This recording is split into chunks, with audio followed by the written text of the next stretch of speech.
Hello CS160, my name is Jonathan Lowe. I'm here to demo my app called the Convert-O-Matic, whose name is inspired by the application that I'm using to screencast this, Screencast-O-Matic. Now, contrary to its name, this app isn't very matic at all. It's actually fairly manual.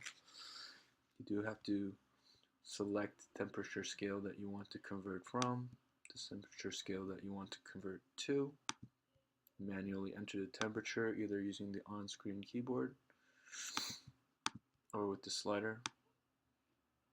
Now the slider does go from -150 to 150, which is somewhat of a compromise. If you're using this just to measure everyday temperatures, you probably won't need that extreme numbers, and then even if you did, you could just enter it manually. If I were to include all the possible range of numbers, it would go from like -450, which is absolute zero in Fahrenheit, all the way up to an extremely large number, which would make this very difficult to control precisely. I limited it to 3 decimal points, or else this would just cut off. I did add Delisle. I could have also added Rankin, which seems to be more popular, but the spec suggested Delisle, so I did that. And in order to convert the temperature, you just press convert, and it gives you the result. In this case, both from and to is Delisle, so the result is the same. Just to do some tests from Celsius to Celsius, let's say 0. Should be 0. To Delisle should be 150. To Fahrenheit should be 32. To Kelvin should be 273.15.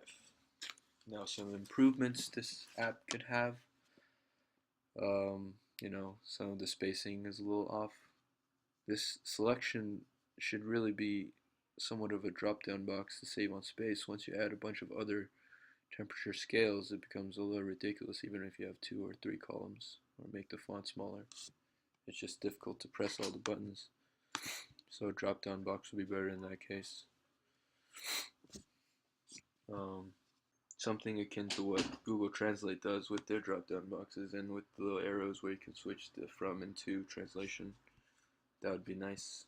Maybe some labels depending on which scale you have. For example, Kelvin doesn't have degrees, so you would have the labels here for temperature selection and the results. Then you could have the degree C or degree D or Kelvin, whatever you need. Yeah, that's about it. Thanks for watching.